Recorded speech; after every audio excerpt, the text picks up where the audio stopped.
And a very good morning to all of you. Welcome. And we're just going to give the rest of the participants some time to join. There are still a lot of people coming in right now, so let's just give them some time, all right, before we begin the webinar. I'd say about like 1 or 2 minutes, and then we will officially begin this public webinar. All right. In the meantime, just make yourselves comfortable. We won't take too long, and hopefully this webinar will be something very interesting for you to listen to, since we're going to be doing this in conjunction with Head and Neck Awareness Month. All right. So people are still coming in. Yeah, good morning and welcome to those who have just joined. Yeah, feel free to send in your good morning messages in the chat. You know, good morning to all of you. Hi. Yep, selamat pagi. 早上好. So, yeah. Okay. So, 1 minute past. Still some people. Yeah. Good morning, Danny.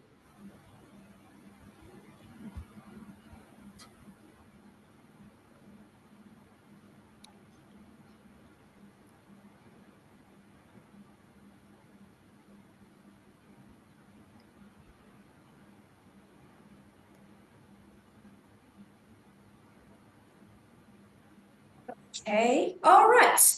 So I think we've given enough time for everyone to, stream it. So for those who come a bit later, don't worry. You'll be still able to catch up. So let's just get this webinar started. So again, good morning to all of you. Welcome to yet another one of Cancer Research Malaysia's free public webinar. So for this month in specific, we are doing this webinar in conjunction with Head and Neck Cancer Awareness Month. And so for today, our guest is Dinie from the digital health team. So hi, Dinie, would you like to introduce yourself to the audience? Hi, hello everyone. I am Dinie. I will be the one speaking in the webinar today to share with everyone. Yes, perfect. So really excited that all of you can join us today. So without further ado, let's just get this webinar started. So Dinie, good morning to you. How have you been doing? Good morning. I'm doing pretty well. How are you? I'm good. Thank you for asking. So I have a couple of questions which I want to ask you about. So I understand that you are part of the digital health team, but I also want to make this a bit more focused about how you engage with the community. So well, we want to understand about how you tackle some barriers in your work, and with regards to oral cancer screening, and especially in areas here in Malaysia, especially the rural communities and the remote areas where people, they may not have amount of trust for health services, and they do not really recognize what is the importance of early detection when it comes to cancer prevention. So first things first, can you tell us a little about, your role here at Cancer Research Malaysia, as part of the digital health team? Because I'm sure that some of our audience here, they may not understand what you do. So could you tell us a bit more about that? Okay. Okay. First of all, good morning everyone. Selamat pagi. So a little bit background about my role in the digital health team in Cancer Research Malaysia. So under the digital health team, we actually have like a project called Mimosa, which is mobile screening mouth anywhere. Where the main purpose of this project is basically we are using an app called Mimosa to conduct an oral cancer screening in the rural area. So mainly my role within that project is I am responsible to go and contact most of the offices to get the village to for the implementation of this program. So I will mainly call the resident and district offices, and then I will conduct the feasibility assessment at the village, and basically just be the middleman between the project and also the people on the ground. Yep. Okay, so just a very quick question. Mm-hmm. Because we are talking about head and neck Mm-hmm. cancer, Mm-hmm. and then there's also oral cancer, which your project focuses on, Yes. right? So I think some people may be confused. Like, what's the difference between like head and neck cancer and what is oral cancer? So what's the difference?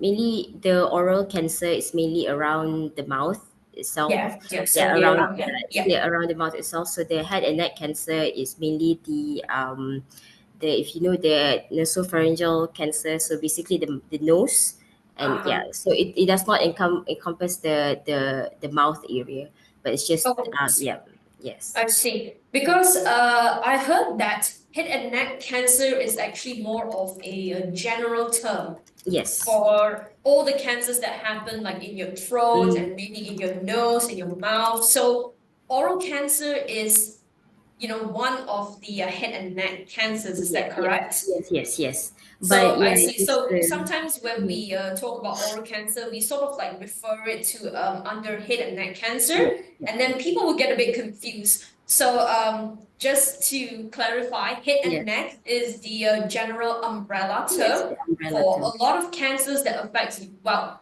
head and Yeah, neck. So head. basically, oral cancer is one of the head and neck cancers that we Yeah. are talking Yes, about. yeah, correct. So, and Dean here said her and the digital health team, Mm-hmm. they are working specifically for oral cancer. Yep.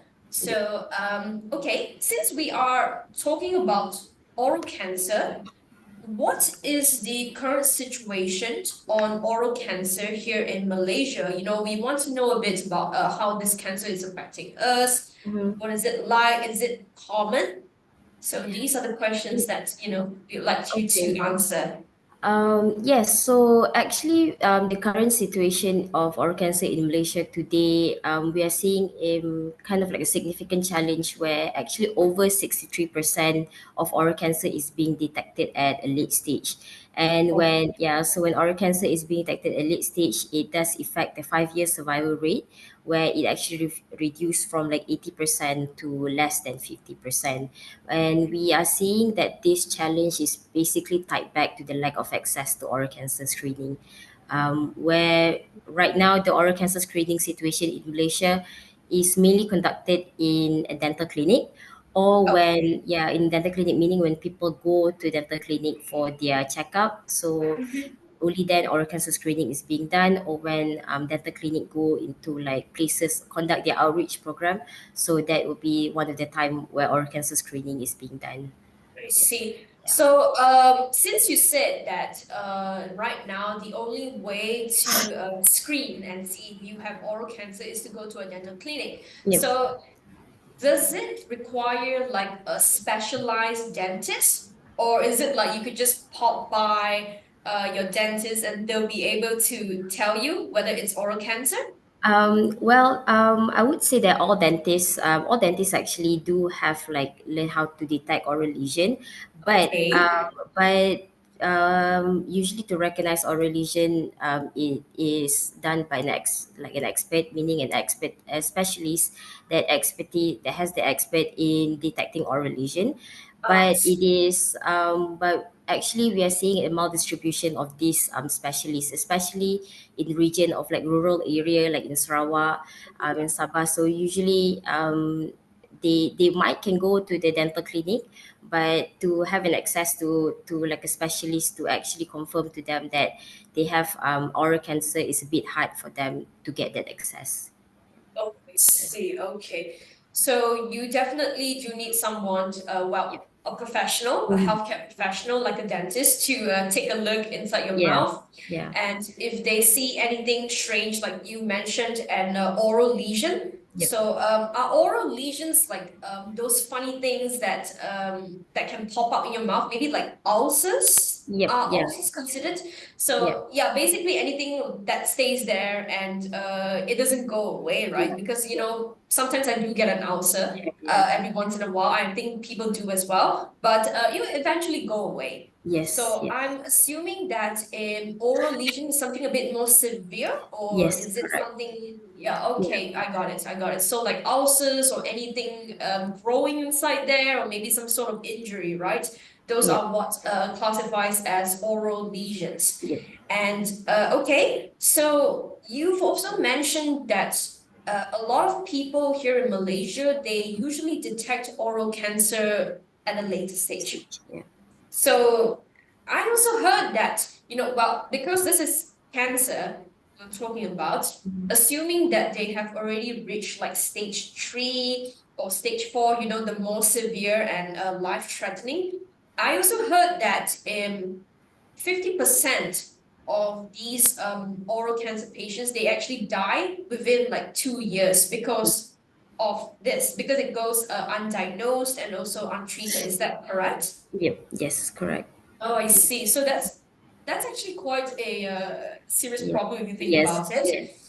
And well, I know for sure that oral cancer itself, because it's happening in your mouth, right? You can just open up your mouth in the mirror, or you could just be like talking Yeah. or just eating and just going by a daily basis. You'll definitely feel something there, and you can just see it. It's there. Mm-hmm. Even if you Yep. can't see it, even if it's like at the back of your gum or something, you will feel something there.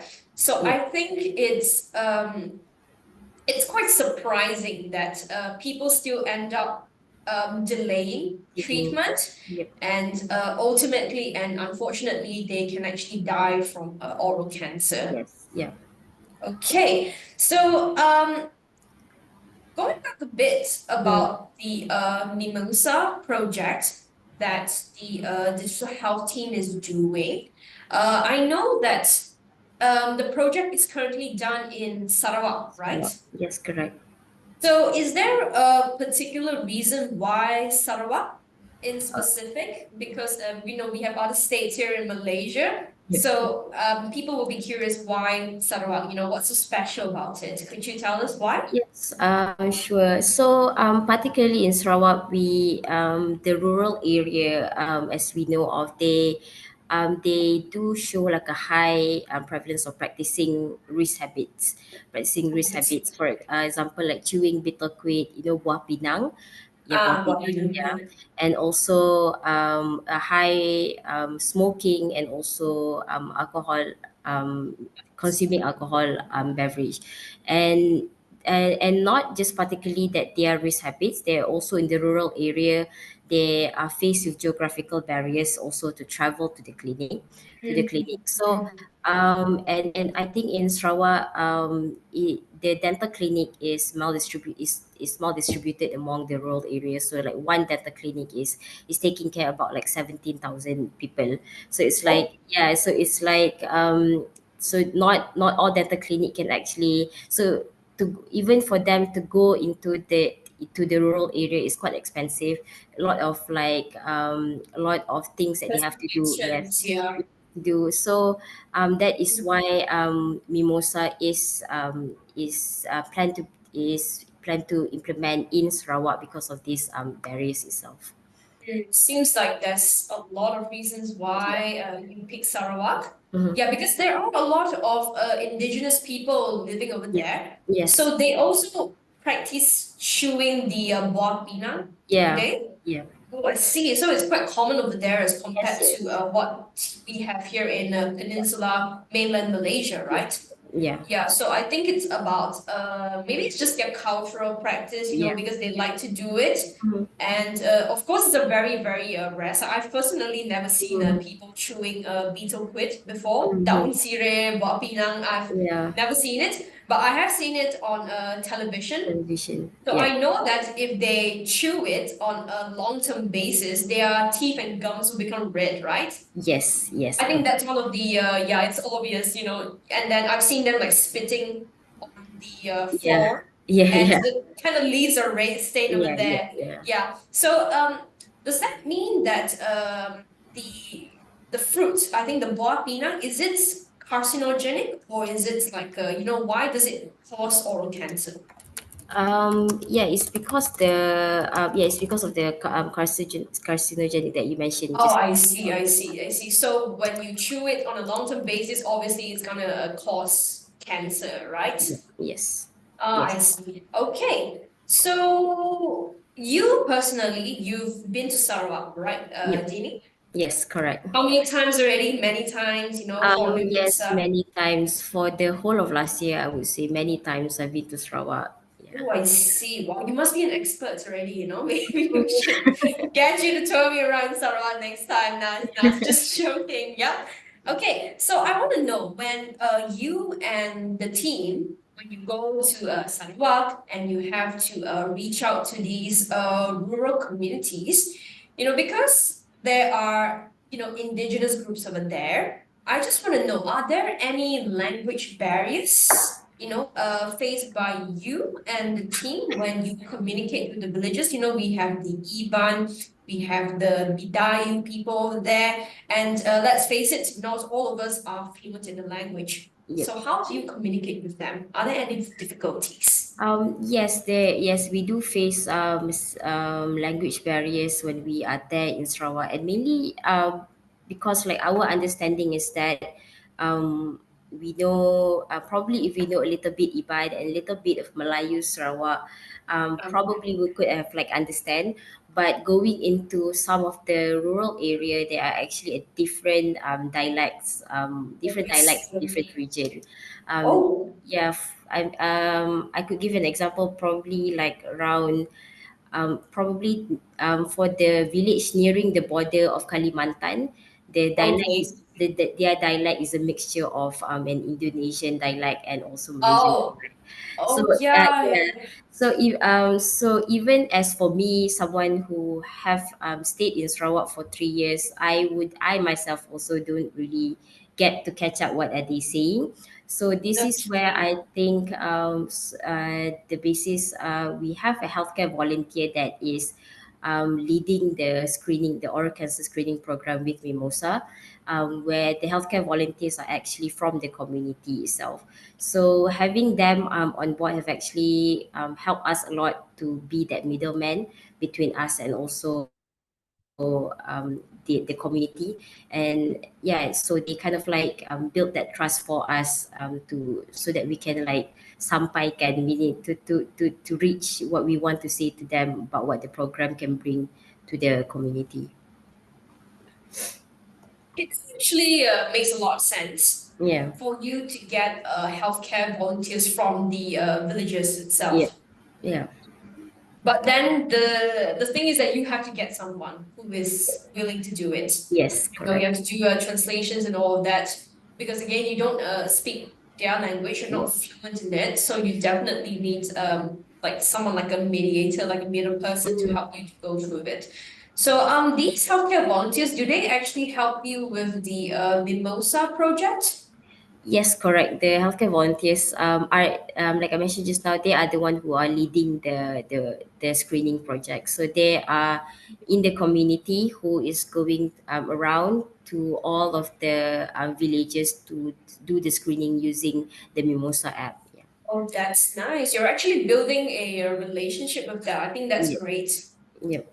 Okay, perfect. And because I think we most of us know that in these villages, there's always going to be like a head person, the ketua, I think you call it in Yeah. Bahasa Melayu. Yes. Ketua kampung. So obviously they are the ones who are like managing the entire village and making sure that the people are doing this and that. So Yes. for you to implement this mimosa study, you obviously have to get their approval, Yep. right, before you approve of it, before you go along with it.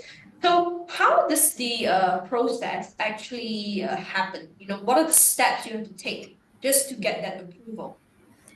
So I think this is where I would emphasize the importance of establishing a relationship with various agencies before you get to the head of the Oh, what community. kind of agencies are we talking about?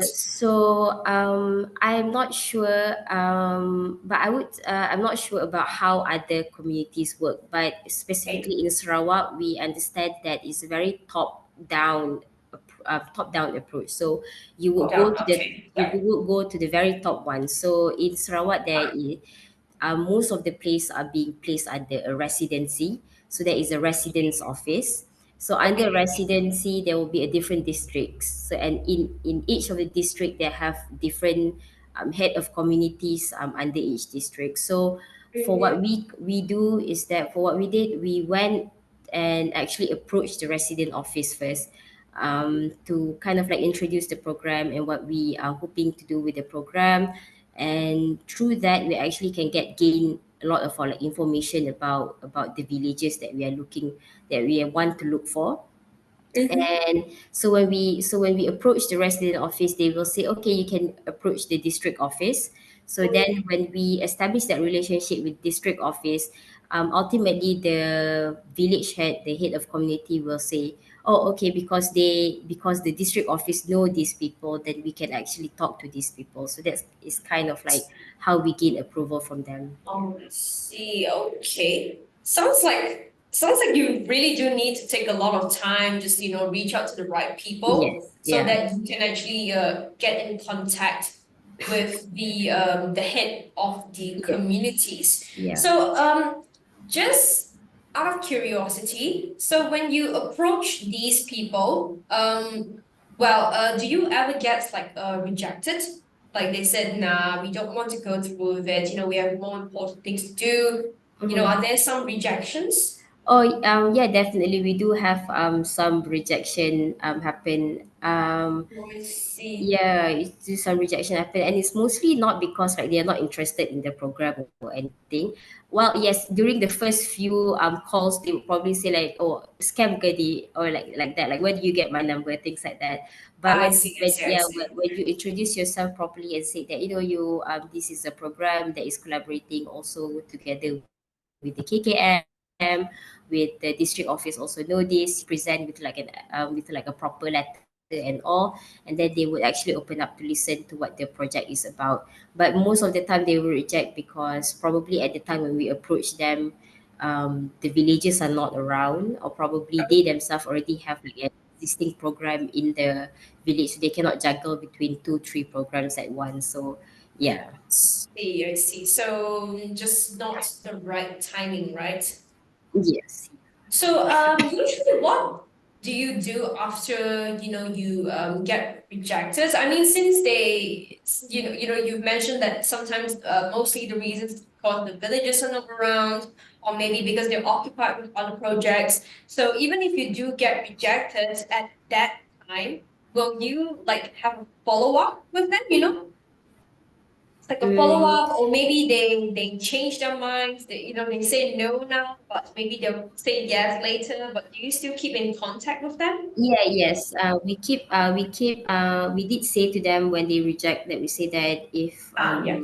in the future when we want to expand the program, we want to contact them again. Then and most of the time they say that it's fine to contact them again.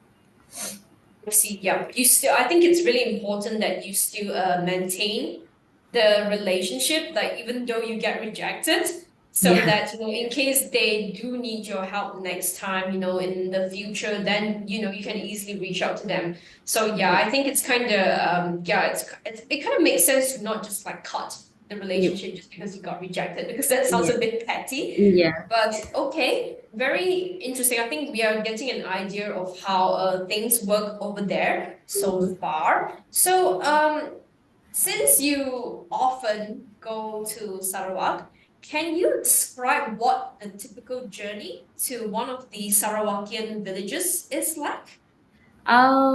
So usually people would think when we say that, oh, we go to Sarawak villages, people would think that the roads are not very well, and things like that. But actually, they already have a very good highway routes to go to the rural Okay, villages, but okay. it's a very long and hilly road sometimes. And Oh, it take about like 3 hours sometimes to reach to the yeah, to the village. And sometimes because of like sometimes there are areas where they have like lines, telephone lines, like internet lines. So then when we go, for example, like in the 3 hours journey, we probably like lost the line for like 2 hours, and then we want to like reach to the villages. Probably we don't know which part of the villages that we have to stop at.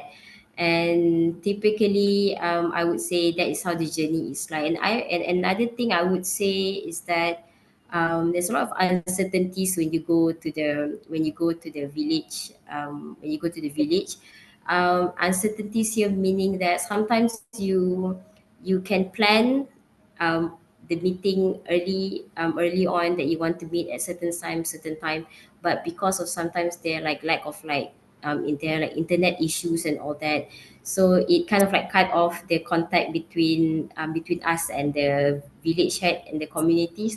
So because of that, sometimes usually we would like spend about like probably another hour to just get contact with the village head, to just reach his place. Yeah, so I would say typically that's how the journey is like when we're going into the Does that village. mean there are times when you get lost? Do you get lost sometimes? Trying to Yeah. find Oh my God. Yeah, we do. I actually one time we went to like a village where we promised them we are going, where the plan was we are going to meet at 9 a.m. like that, 9 a.m. Okay. But we only get to meet them at 10 a.m. because there was no line at all. And the I road was see. so hilly, so you kept on going up and up and up and up, but you don't And really know because the sign for when you enter, like, because the village are like beside each other. So you probably already passed through the village that you're supposed to go, but then because the okay. sign is a bit small, so you just kind of like continue your journey thinking that it will be another one. It will be like Oh a no. grand a grand entrance or something. But then it Oh, kept on going and going, and then we realized that, oh, okay, we're lost. goodness. Yeah. Oh my goodness. Sounds like a nightmare. Yeah, because we're using GPS like Yes, Waze, yes, yeah, and obviously Waze depends on like your internet connection. So if you yes, don't have any internet connection, you are essentially screwed. yeah, yeah, So yeah, I can imagine how stressful and scary. So yeah. but you do it in daytime, right? Not nighttime, Yes, not right? nighttime. Yeah. Yeah, definitely not nighttime. Nighttime sounds like something out of a horror movie. I want to do with that. Yeah, it's because you have to go to all these remote areas. I don't think anybody would help you in those Yeah. places. Quite scary. Yeah. Okay. Very interesting. And well, do you have any memorable or emotional experiences while you were visiting Sarawak, visiting those Sarawak villages?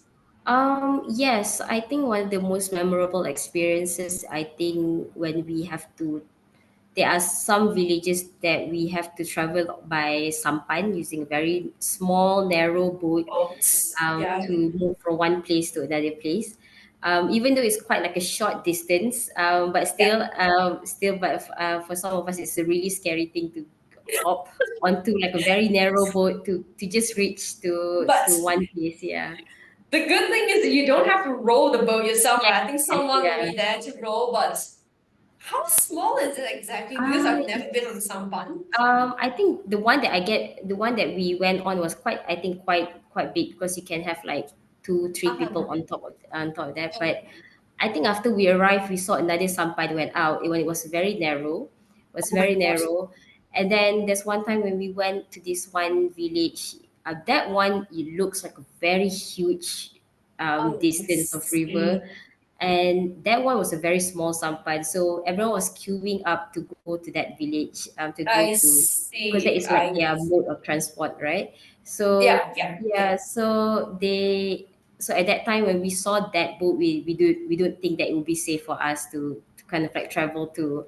So it was just like, okay, we just called the village head and said that we can plan other way of not using the sampan to go to that, yeah, to get to that place. Yeah. So, oh my goodness. Yeah, it sounds like a very frightening thing. I've never been it. I've never been on a sampan. I've never been on a kayak before, actually. And whenever I take boats, it's usually the big ones, you know. Yeah, yeah, yeah. So I can only imagine. And it's like for the sampan, it's made out of wood, right? Yes, Is wood. it? Yeah. Oh my goodness, yeah. So that's very traditional, if I would Yeah. say, yeah. So far, nobody has fallen into the water.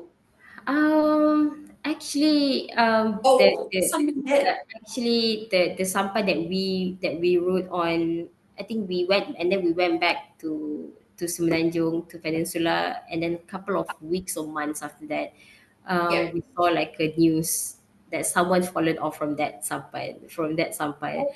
Oh, Yeah, and then when we watched, and then when we saw that picture, we was like, oh, okay, it's the sampan seems familiar to us. And then when we check again, oh, oh, it was the sampan that we rode. Yeah.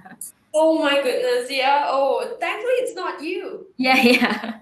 I don't want to know what's in the river, okay? I'm scared. Yeah. Yeah, who knows? You know, it might be a crocodile or something. I don't Yeah, want to scare yeah, you or anything, but yeah, yeah. At least you guys said that, you know what, this is a bit scary, so you'll just yeah. find another way to get across to reach the Yes. village. Okay, okay. So, okay, going back to Mimosa again. So, how has it positively impacted the rural communities in Sarawak? I would say that for the 1 year for the 1 year where the Mimosa has been implemented, we are seeing there's an increase in community screening reach, meaning Mhm. we are seeing that more people are more open to be screened for oral cancer I see. and definitely this is also because there is an increase of awareness and knowledge on oral cancer itself, because they are able to get to know more about oral cancer, not just as, oh, it's just a one ulcer here, and or it's just, most of the time they would think that the healthcare volunteers are looking at their teeth, but now they have an increased knowledge of that these healthcare volunteers are actually looking at their mouth, and the dentists are going to check their mouth instead of the teeth. I So see. the oral cancer is not something to do with the teeth, but just mainly like their mouth. Uh-huh. And I would say that, with all that, it actually increased their awareness also on oral healthcare and the risk habits that cause oral cancer. So most of them will probably don't really know that certain risk habits that they are practicing cause oral cancer.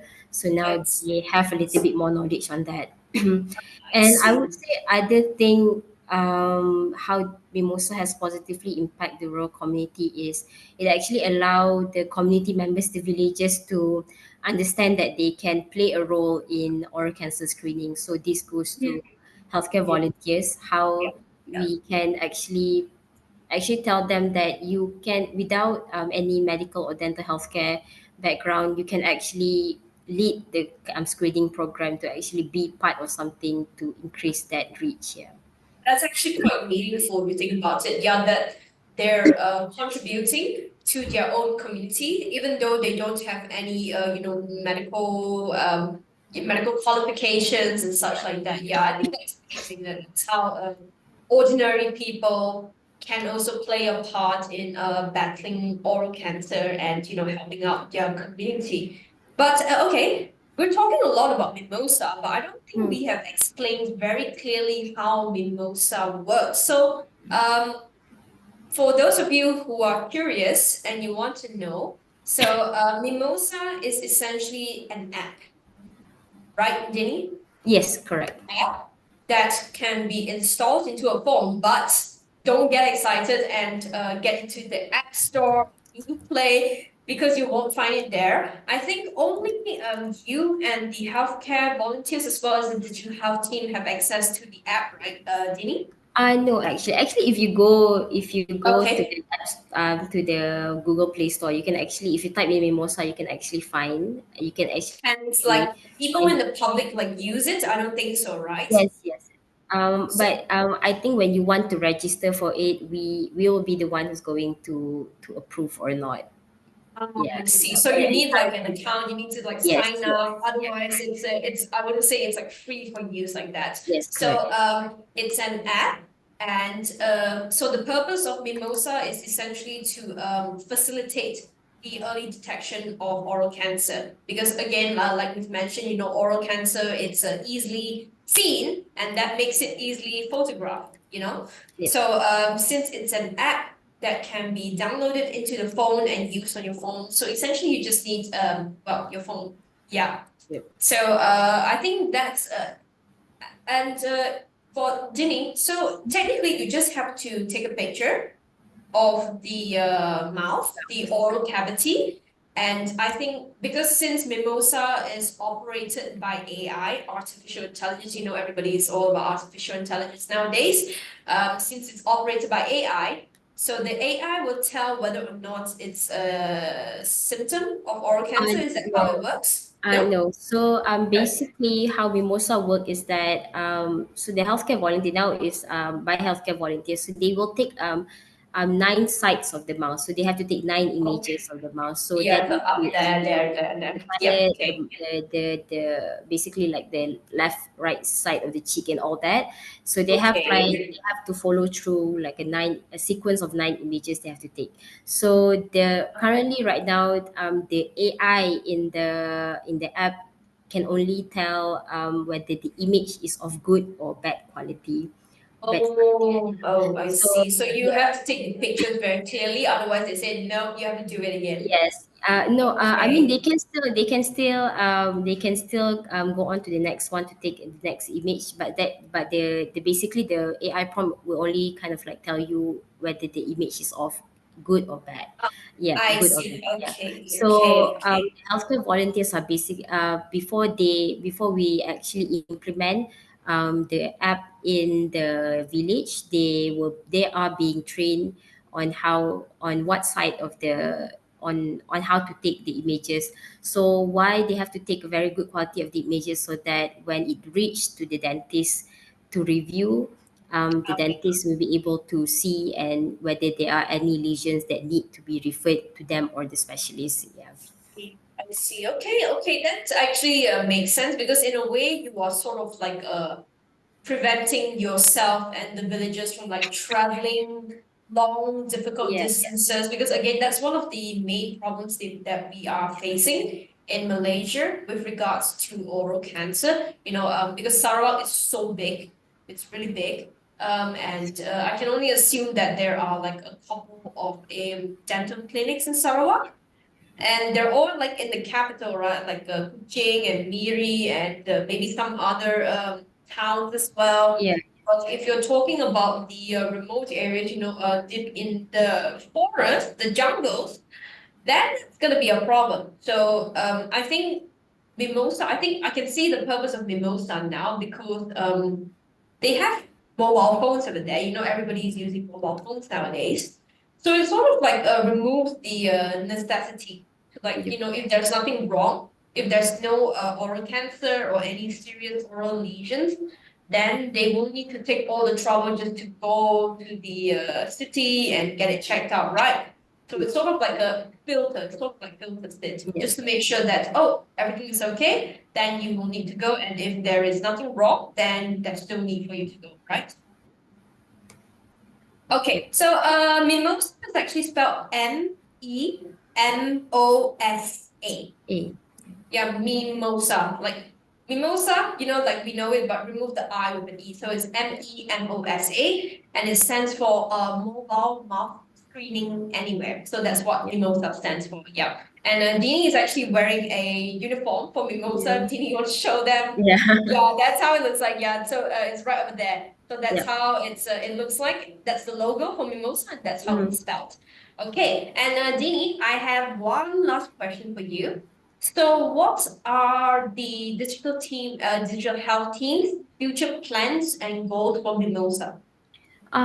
So our future plan and goals of course we are planning to expand the app beyond Sarawak and to enhance the Mimosa app so that more people can use it, and ultimately we hope for that mimosa to be integrated into the healthcare system, and hoping that it will reach more community and thus increase like oral cancer screening coverage and early detection among many people.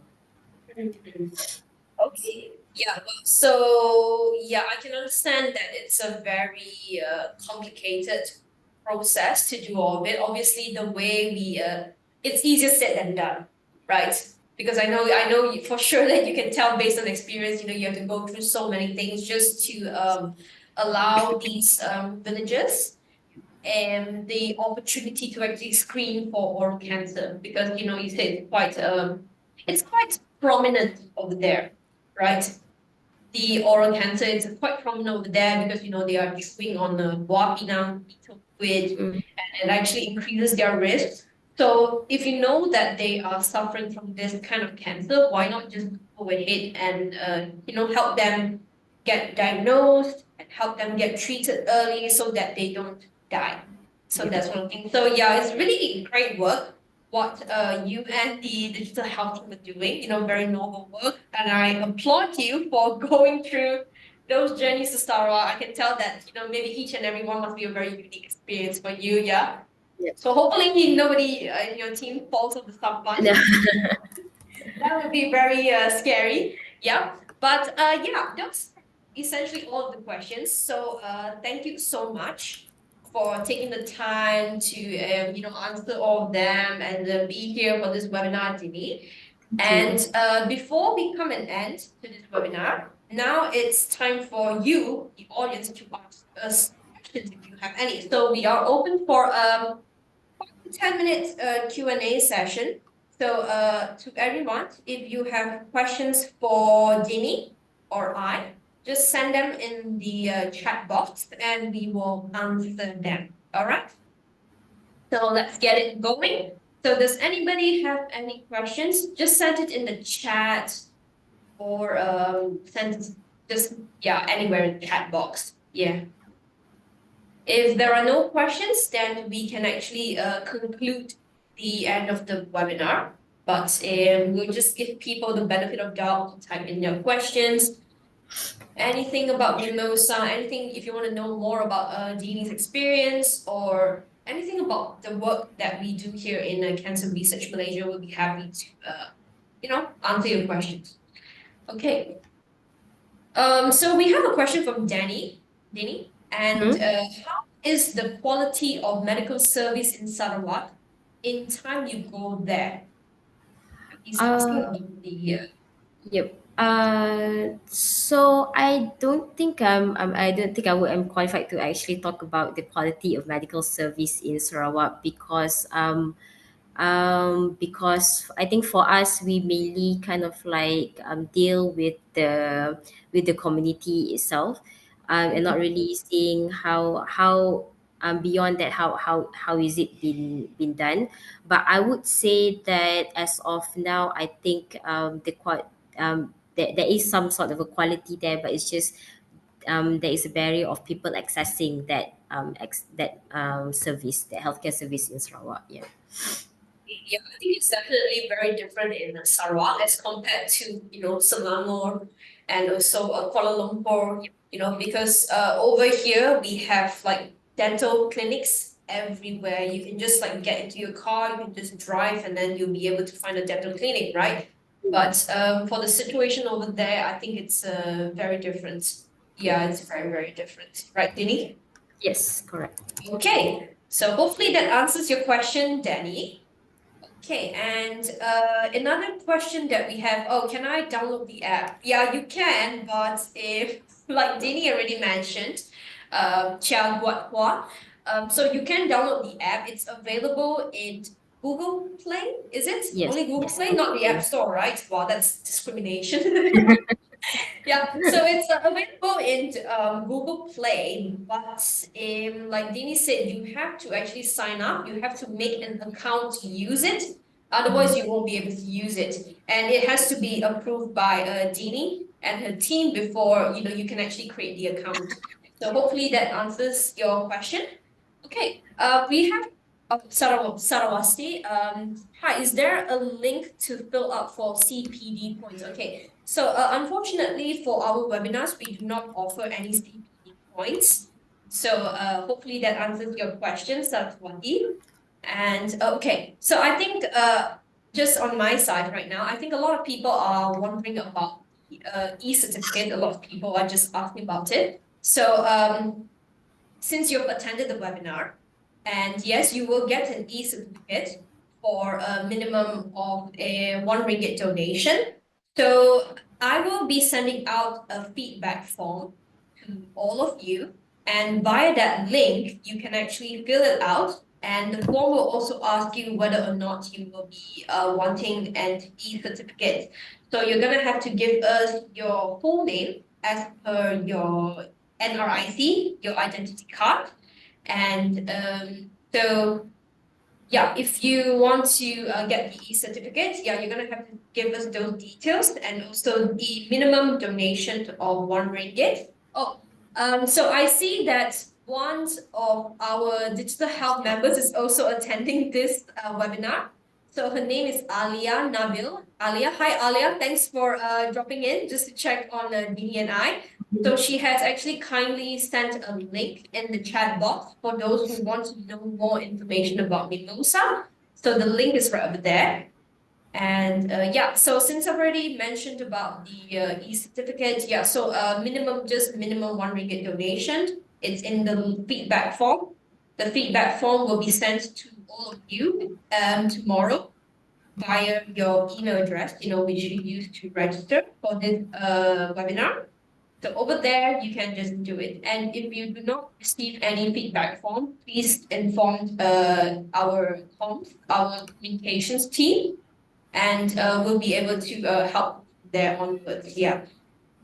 So yeah, so if anything, you don't get a feedback form, you haven't received your e-certificate, just give us an email and we will get back to you as soon as possible. And one last thing about the e-certificate, you will receive it within 30 days after this webinar is done. So today, it's the 30th of April, so you should be getting it by May. So within 30 days, just an FYI, just a disclaimer about the e-certificate. Yeah. All right. So hopefully, yeah. Oh, so there is another question from Misa. Hi, I'm from Sabah. Is CRMY branch in Sabah got the Mimosa? Oh, so since you're doing it in Sarawak, I think she's interested to know whether or not is there Mimosa in Sabah yet? Not yet, but we do planning to hope to expand to Sabah because we're seeing also that Sabah has like a similar demographics to the Sarawak population. So Yeah. yes, we are hoping to expand it to Sabah soon. Yeah. Okay, perfect. All right, straightforward question and straightforward answer. Yeah, hopefully that answers your question, Lisa. And do we have any other questions? So far, I think nothing so far. We haven't had anything now. Um, okay, so already the clarity is done for the e-certificate, which is very important for a lot of people. And yeah, I think that's it for all the questions. Thank you very much for those who have posted something, and we hope that our answers are sufficient.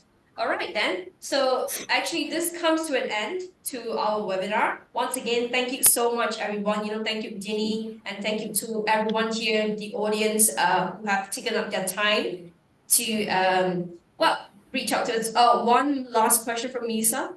If there is any need in Sabah, can I contact your branch? So she wants to reach out to you, Dini, I think. Yeah, sure. I can pop in any relevant contacts for you to contact. Yeah. Yeah, just reach out to us at Cancer Research Malaysia, and then we can probably get you on hold with Dini. So in the future, if there is Mimosa implemented in Sabah, then you can reach out to us. Yep. Okay. Okay. So yeah. All right, perfect. You're welcome. So I think, okay, so that's the conclusion of the webinar.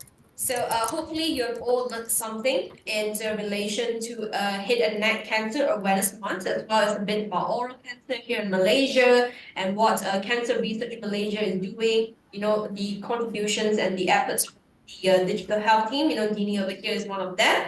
So once again, thank you so much. And thus, thank you so much. So you can Thank all you. go and have your lunch right now. It's almost 12 o'clock. I think it's perfect time for makan, right, Dini? Yes. Yeah, all right then. Thank you so much, all of Thank you, you. and have a Thank wonderful you, time. We everyone. hope to see you again in the next webinar. Thank Thank you. you.